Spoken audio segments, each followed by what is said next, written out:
இங்கிலாந்து அணிக்கு எதிரான மான்செஸ்டர் டெஸ்டின் 4ஆம் நாள் முடிவில் இங்கிலாந்து அணி முதல் இன்னிங்ஸில் 669 ரன்கள் குவித்து இந்தியாவை விட 311 ரன்கள் முன்னிலை பெற்றது. இந்திய அணி தங்கள் 2வது இன்னிங்ஸை தொடங்கிய போது அது ஒரு பேரழிவு மிக்க தொடக்கமாக இருந்தது. ஆனால் இந்த இக்கட்டான நேரத்தில் நமது சுப்மன் கில்லும் மற்றும் KL ராகுலும் சுவர் போல் உறுதியாக நின்றனர். இருவரும் பொறுமை, தொழில்நுட்பம் மற்றும் தன்னம்பிக்கையுடன் இங்கிலாந்து பந்துவீச்சை எதிர்கொண்டது மட்டுமல்லாமல் இந்தியாவை அற்புதமான முறையில் ஆட்டத்திற்குள் மீட்டுக் கொண்டு வந்தனர். ஆம் நண்பர்களே, இந்த வீடியோவில் இன்றைய ஆட்டத்தின் முழு ஹைலைட்ஸையும் உங்களுக்கு சொல்கிறோம். எனவே வீடியோவை இறுதி வரை பார்க்கவும். நீங்கள் இந்திய அணியின் ரசிகராக இருந்தால் ஒரு லைக் பட்டனை தட்டிவிடுங்கள். இந்த வீடியோவின் லைக் டார்கெட் 1000 லைக்குகள். மான்செஸ்டர் டெஸ்டின் 3வது நாள் ஆட்ட முடிவில் இங்கிலாந்தின் நிலை புயலால் அனைத்தும் அடித்துச் செல்லப்பட்டதைப் போல இருந்தது. ஸ்கோர் போர்ட்டில் 7 விக்கெட் இழப்பிற்கு 544 ரன்கள் மின்னிக் கொண்டிருந்தன. இந்திய அணிக்கு கவலைகள் ஆழமாக இருந்தன. ஆனால் நம்பிக்கை இன்னும் உயிருடன் இருந்தது. 4ஆம் நாள் இங்கிலாந்து இன்னிங்ஸை விரைவாக முடித்துவிடலாம் என்று இந்திய அணி நம்பியது. 4ஆம் நாள் ஆட்டம் தொடங்கியதும் பும்ராவின் முதல் பந்து முழங்கியது. மறுமுனையில் பென் ஸ்டோக்ஸ் மற்றும் லியாம் டாசன் இருந்தனர். இந்த ஜோடி இங்கிலாந்தை மேலும் உயர்த்தும் நோக்கில் களமிறங்கியது. ஆனால் பும்ரா அவர்களை நீண்ட நேரம் நிற்கவிடவில்லை. டாசனின் விக்கெட்டுகளை தகர்த்த ஒரு பந்து வீசினார். அது அதிக ஃபுல்லாகவும் இல்லை, அதிக ஷார்ட்டாகவும் இல்லை, சரியாக பிட்ச் செய்யப்பட்டு குறைவான பவுன்ஸ். டாசன் 26 ரன்களுக்கு பெவிலியன் திரும்பினார். இந்தியாவுக்கு அன்றைய முதல் விக்கெட் கிடைத்தது. டாசன் அவுட் ஆனதும் பிரைடன் கார்ஸ் கிரீஸுக்கு வந்தார். ஒரு முனையில் ஸ்டோக்ஸ் ஏற்கனவே நிலை பெற்றிருந்தார். அவரது தன்னம்பிக்கை ஒரு புதிய உச்சத்தை அடைந்திருந்தது. அவர் மெதுவாக தனது சதத்தை நோக்கி முன்னேறிக் கொண்டிருந்தார். சிராஜின் ஒரு நேர் பந்தியில் சிங்கிள் எடுத்து 164 பந்துகளில் ஒரு அற்புதமான சதத்தை நிறைவு செய்தார். இந்த சதத்துடன் பென் ஸ்டோக்ஸ் வரலாறு படைத்தார். முதல் இன்னிங்ஸில் 5 விக்கெட்டுகள் மற்றும் இப்போது ஒரு சதம். டெஸ்ட் கிரிக்கெட்டில் இத்தகைய ஆல்ரவுண்ட் ஆட்டங்கள் அரிதாகவே காணப்படுகின்றன. இதுதான் பென் ஸ்டோக்ஸ், இங்கிலாந்தின் உயிர்நாடி, இந்தியாவின் பிரச்சினை. சதத்திற்கு பிறகு ஸ்டோக்ஸின் அணுகுமுறை இன்னும் ஆக்ரோஷமாக மாறியது. அவர் இப்போது ஸ்வீப், ரிவர்ஸ் ஸ்வீப், புல் அனைத்து வகையான ஷாட்களையும் ஆடி இந்திய பந்துவீச்சாளர்களை துவம்சம் செய்தார். மறுபுறம் பிரைடன் கார்ஸும் பேட்டை சுழற்றத் தொடங்கினார். இருவருக்கும் இடையே ஒரு வேகமான பார்ட்னர்ஷிப் உருவானது. மழை பொழிவது போல ரன்கள் பெருகின. ஸ்கோர் 600ஐ தாண்டியது. இந்திய பந்துவீச்சாளர்களிடம் எந்த பதிலும் இல்லை. சூழலும் வேலை செய்யவில்லை, வேகமும் இல்லை. நீண்ட நேரமாக விக்கெட் தேடிக் கொண்டிருந்த ரவீந்திர ஜடேஜா கடைசியில் ஒரு பரிசை கொடுத்தார். அவர் ஸ்டோக்ஸுக்கு ஒரு ஃப்ளைட் பந்தை வீசினார். அதை ஸ்டோக்ஸ் மிடான் திசையில் அடித்தார். ஆனால் பேட்டின் கீழ் முனை பட்டு பந்து உயர எழும்பி சாய் சுதர்சனின் கைகளில் நேரடியாக விழுந்தது. ஸ்டேடியம் கரவொலியால் அதிர்ந்தது. 198 பந்துகளில் 141 ரன்கள் குவித்த அற்புத இன்னிங்ஸுக்கு பிறகு ஸ்டோக்ஸ் களத்தை விட்டு வெளியேறினார். ஆனால் இந்தியாவின் நம்பிக்கையை தகர்த்தெறிந்து விட்டார். ஸ்டோக்ஸ் அவுட் ஆன பிறகு ஜடேஜா அதிக நேரம் எடுக்கவில்லை. 38 ரன்களில் விளையாடிக் கொண்டிருந்த பிரைடன் கார்ஸ் ஆக்ரோஷத்தை காட்டினார். ஆனால் ஒரு உயரமான ஷாட் அடிக்க முயன்றபோது பவுண்டரி லைனில் சிராஜ் கைகளில் சிக்கினார். இதனுடன் இங்கிலாந்தின் முதல் இன்னிங்ஸ் முடிவடைந்தது. அவர்கள் 669 ரன்கள் என்ற ஒரு மாபெரும் ஸ்கோரை எடுத்திருந்தனர். இது வெறும் ஸ்கோர் அல்ல, அது ஒரு செய்தி. இங்கிலாந்து இந்தியா மீது 311 ரன்கள் பெரிய முன்னிலையை பெற்றது. டெஸ்ட் கிரிக்கெட்டில் இத்தகைய முன்னிலை எதிரணி அணியை மன ரீதியாக உலுக்கிவிடும்.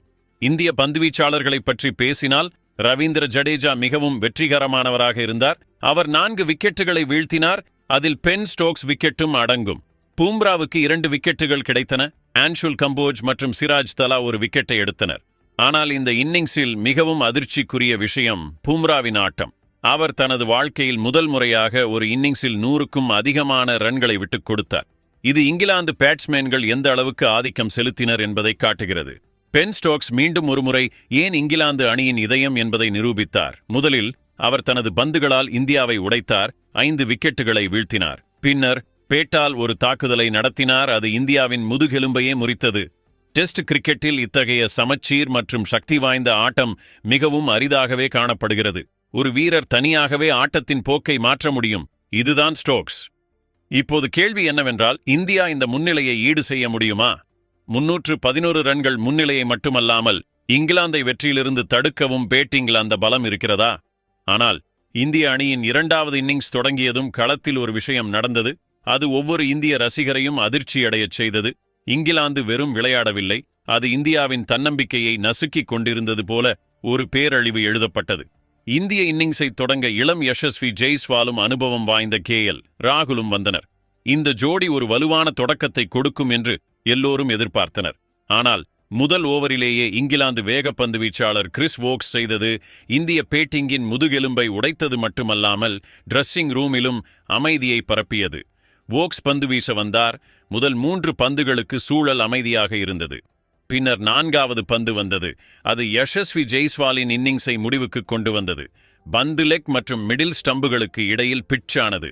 ஜெய்ஸ்வால் ஒரு அடி உள்வந்து அதை ஃபிளிக் செய்ய முயன்றார். ஆனால் பந்து வெளிநோக்கி நகர்ந்து பேட்டின் மேல் முனைப்பட்டு நேரடியாக முதல் ஸ்லிப்பிற்கு சென்றது. ஜோ ரூட் முதலில் கைகளால் பந்தை பிடித்தார். பின்னர் அது நழுவியது. ஆனால் 2வது முயற்சியில் அவர் கேட்ஸை பிடித்தார். ஜெய்ஸ்வால் ரன் எதுவும் எடுக்காமல் அவுட் ஆனார். ஸ்டேடியத்தில் அமைதி நிலவியது. ஆனால் புயல் இன்னும் முடிவடையவில்லை என்பது யாருக்கும் தெரியாது. அடுத்த பந்தில் வோக்ஸின் முன் புதிய பேட்ஸ்மேன் சாய் சுதர்சன் இருந்தார். அவர் முதல் இன்னிங்ஸில் வெற்றிகரமாக இருந்தார். இம்முறை அதிர்ஷ்டம் முற்றிலும் கைவிடப்பட்டது. பந்து சற்று பின்னால் பிட்சானது ஆஃப் ஸ்டம்பிற்கு வெளியே. சாய் அதை விட்டுவிடலாம் என்று நினைத்தார். ஆனால் பந்து திடீரென எழும்பி பேட்டின் முனைப்பட்டு 2வது ஸ்லிப்பிற்கு பறந்தது. அங்கு ஹாரி ப்ரூக் ஒரு சுலபமான கேட்ஸை பிடித்தார். சாய் சுதர்சன் கோல்டன் டக்கில் அவுட் ஆனார். வோக்ஸ் 2 பந்துகளில் 2 விக்கெட்டுகளை எடுத்தார். இந்தியாவின் ஸ்கோர் விக்கெட் இழப்பின்றி 2 விக்கெட்டுகள். இப்போது வோக்ஸ் ஹாட்ரிக் பந்து வீசப் போகிறார். முழு இங்கிலாந்து அணியும் வட்டமாக கூடியிருந்தது. பார்வையாளர்கள் எழுந்து நின்றனர். காற்றில் ஆர்வம் பரவி இருந்தது. பேட்டிங் செய்ய வந்த சுப்மன் கில், அவர் மீது இப்போது ஒரு பெரிய பொறுப்பு இருந்தது. வோக்ஸ் ஒரு கூர்மையான பந்து வீசினார். ஆனால் சுப்மன் அதை நம்பிக்கையுடன் தடுத்தார். இந்தியாவுக்கு ஒரு பெரிய நிம்மதி. ஆனால் காயங்கள் ஆழமாக இருந்தன. இந்த பேரழிவுக்கு பிறகு இந்தியாவின் ஸ்கோர் ஒரு ரன்னுக்கு 2 விக்கெட்டுகள். இது ஒரு கால்பந்து போட்டியின் ஸ்கோர் போல இருந்தது, டெஸ்ட் போட்டியின் ஸ்கோர் போல இல்லை. இந்த பயங்கரமான தொடக்கத்திற்கு பிறகு மதிய உணவு இடைவேளை அறிவிக்கப்பட்டது. கிரீஸில் சுப்மன் கில் மற்றும் ராகுல் இருந்தனர். இப்போது அவர்கள் மீது இன்னிங்ஸை காப்பாற்றுவது மட்டுமல்லாமல் இந்தியாவின் மரியாதையையும் காப்பாற்றும் பொறுப்பு இருந்தது. 2வது செஷன் இந்தியாவுக்கு ஒரு திருப்புமுனையாக அமைந்தது. முதல் இன்னிங்ஸின் மோசமான அனுபவத்திற்கு பிறகு அணிக்கு ஸ்திரத்தன்மை தேவைப்பட்டது. இந்த பொறுப்பை கில் மற்றும் ராகுல் ஜோடி ஏற்றுக்கொண்டது. ஆரம்பத்தில் இருவரும் மிகவும் பொறுமையாக விளையாடினர். இங்கிலாந்து பந்து வீச்சாளர்கள் முழு பலத்துடன் பந்து வீசிக் கொண்டிருந்தனர். பிட்சில் இன்னும் பவுன்ஸும் நகர்வும் இருந்தது. இந்திய அணியின் 2 விக்கெட்டுகள் முதல் ஓவரிலேயே வீழ்ந்திருந்தன. இதுபோன்ற சூழலில் ராகுல் ஒரு அனுபவம் வாய்ந்த சிப்பாய் போல களமிறங்கினார். அவர் மெதுவாக தன்னை நிலைநிறுத்திக் கொண்டார். ஒவ்வொரு பந்தையும் கவனமாக விளையாடினார். வெளியே செல்லும் பந்துகளை விட்டுவிட்டார். வாய்ப்பு கிடைக்கும்போது ரன் எடுத்தார். மறுபுறம் சுப்மன் கில் இந்த முறை வேறு விதமாக தோன்றினார். ஆரம்பத்தில் அவரும் பொறுமையாக இருந்தார். ஆனால் பிட்சில் கண்கள் பழக பழக சுப்மன் கில் தனது கைகளை திறக்கத் தொடங்கினார். இந்த செஷனில் அவர் தனக்கு ஒரு கிளாஸ், ஒரு ஸ்டைல் மற்றும் எல்லாவற்றிற்கும் மேலாக கடினமான சூழ்நிலைகளில் நிலைத்து நிற்கும் தைரியம் இருப்பதை காட்டினார். சுப்மன் கில் சில அற்புதமான கவர் டிரைவ்கள், பேக்ஃபுட் பன்ச்கள் மற்றும் ஸ்ட்ரெயிட் டிரைவ்களை அடித்து தனது நோக்கங்களை வெளிப்படுத்தினார். அவர் ஸ்ட்ரைக்கை நன்றாக சுழற்றினார். இது தனக்கு மட்டுமல்ல, ராகுலுக்கும் உதவியது. ரன்கள் இப்போது இடைவெளி விட்டு இல்லாமல் வெள்ளம் போல பாயத் தொடங்கின. இந்த அற்புதமான பார்ட்னர்ஷிப் காரணமாக 16வது ஓவர் வரை இந்தியாவின் ஸ்கோர் 50 ரன்களை தாண்டியது. இது ஒரு சிறிய சாதனைதான். ஆனால் இந்திய ரசிகர்களுக்கு ஒரு கொண்டாட்டத்தை விட குறைவானது அல்ல. ஏனென்றால் இதற்கு முன் வந்த புயல் நம்பிக்கையையும் பறித்திருந்தது. இதற்கிடையில் இங்கிலாந்தும் சுப்மன் கில்லை அவுட் செய்ய முடிந்த அனைத்தையும் செய்தது. அவருக்கு எதிராக 2 முறை அப்பீல் செய்யப்பட்டது. இருமுறையும் இங்கிலாந்து TRS எடுத்தது. ஆனால் 2 முடிவுகளும் இந்தியாவுக்கு சாதகமாக வந்தன. இங்கிலாந்து தனது 2 DRSகளையும் இழந்தது. சுப்மன் கில்லுக்கு எதிராக ஒரு வாய்ப்பும் வந்தது. அவர் ஒரு கட் ஷாட் ஆடினார். பந்து நேரடியாக டீப் பாயிண்டில் ஃபீல்டர் லியாம் டாசன் கைகளில் சென்றது. ஆனால் டாசன் ஒரு சுலபமான கேட்ஸை கோட்டை விட்டார். இங்கிலாந்துக்கு மிகவும் முக்கியமாக இருந்திருக்கக்கூடிய ஒரு வாய்ப்பு. ஆனால் உயிர் பிச்சை கிடைத்தால் அது பெரும்பாலும் ஆட்டத்தை மாற்றிவிடும் என்று சொல்வார்கள். சுப்மன் கில் அதை முழுமையாக பயன்படுத்திக் கொண்டார். அந்த தவறவிடப்பட்ட கேட்ஸுக்கு பிறகு சுப்மன் கில் இன்னும் நிம்மதியாக இருந்தார். அவர் வேகமாக ரன்களை குவிக்கத் தொடங்கினார். பின்னர் 77 பந்துகளில் தனது 50 ரன்களை நிறைவு செய்தார்.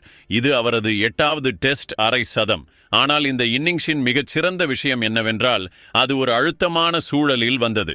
சுபன் கில்லின் இந்த இன்னிங்ஸில் ரன்கள் மட்டுமல்ல, ஒரு கிளாஸ், தன்னம்பிக்கை மற்றும் எதிர்காலத்தில் இந்தியாவின் பேட்டிங் வரிசையின் முதுகெலும்பாக இருக்க முடியும் என்பதற்கான ஒரு பார்வை இருந்தது. கில் சற்று ஆக்ரோஷமாக தோன்றினாலும் ராகுல் ஒரு பாறை போல நிலைத்து நின்றார். அவர் இந்த செஷனில் இணையற்ற பொறுமையை காட்டினார். ஒவ்வொரு பந்தையும் கவனமாக பார்த்தார். கவனக்குறைவான ஷாட்கள் எதுவும் அடிக்கவில்லை. ரன்கள் மெதுவாக வந்தாலும் நிலைத்தன்மையை கொண்டு வந்தன. அணிக்கு அதுவே தேவைப்பட்டது.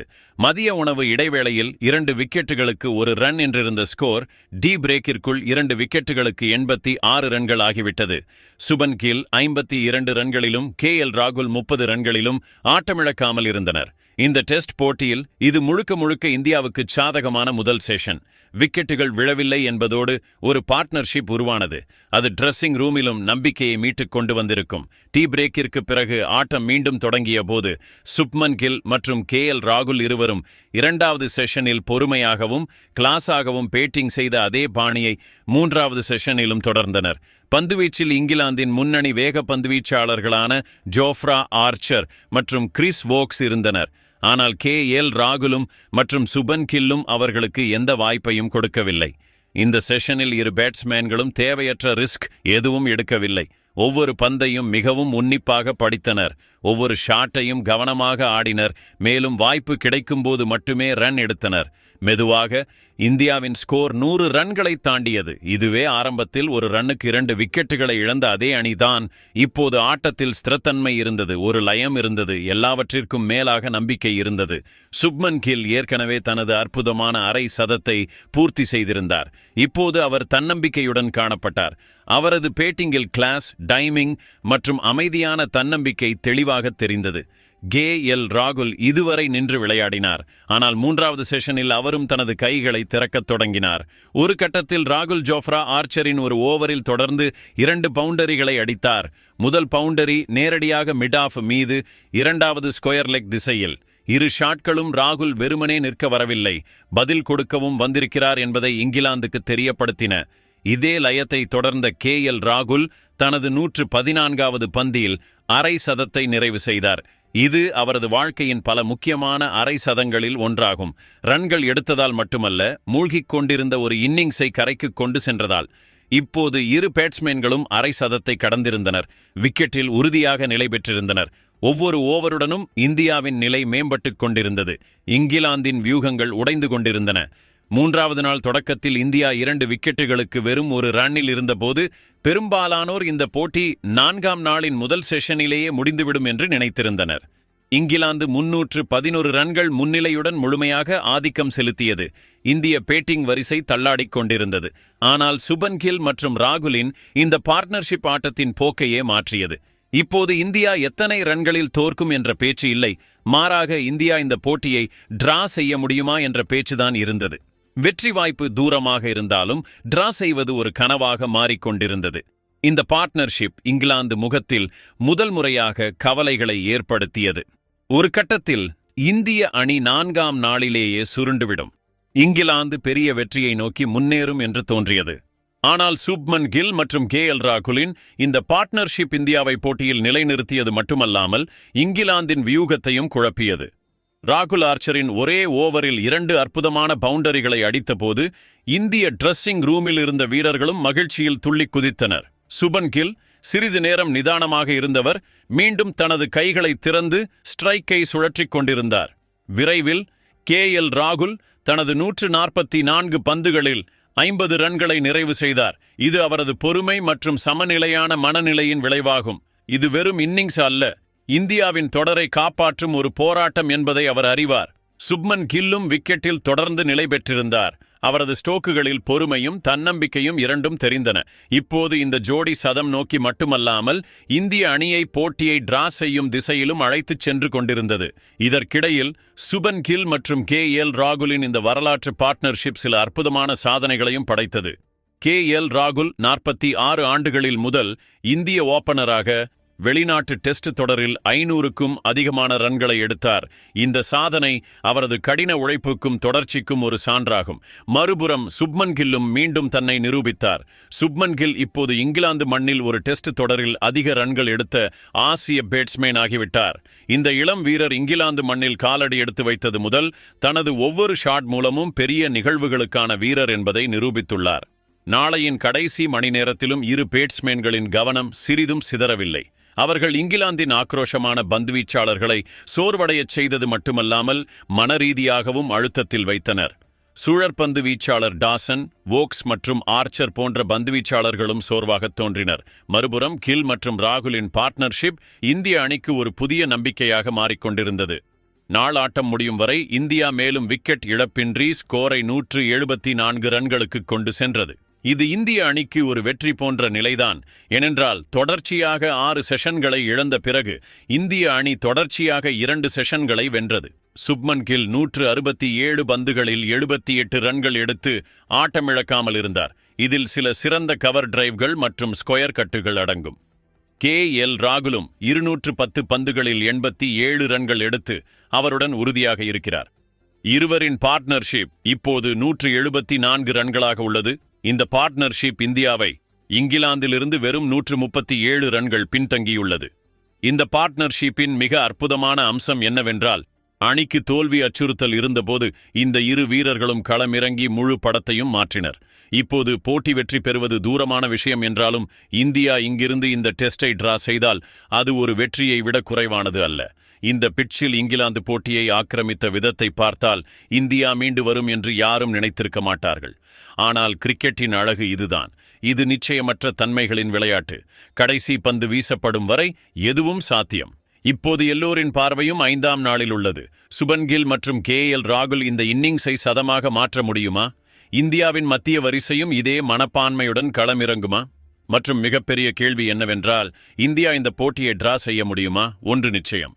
முடிவு என்னவாக இருந்தாலும் சுப்மன் கில் மற்றும் KL ராகுலின் இந்த இன்னிங்ஸ் இந்திய கிரிக்கெட் வரலாற்றில் ஒரு முன்மாதிரியாக மாறிவிட்டது. நண்பர்களே, இந்த இந்திய ஜோடியின் போராடும் இன்னிங்ஸ் உங்களுக்கு எப்படி இருந்தது? இந்த டிரா ஒரு வெற்றியை விட குறைவானது இல்லை என்று நீங்கள் நினைக்கிறீர்களா? உங்கள் கருத்துக்களை கமெண்டில் சொல்லுங்க. நம்ம நியூஸ் கிரிக்கெட் சேனலை லைக் பண்ணுங்க, ஷேர் பண்ணுங்க, சப்ஸ்கிரைப் பண்ணுங்க. மேலும் பல கிரிக்கெட் அப்டேட்களுக்கு இணைந்திருங்கள்.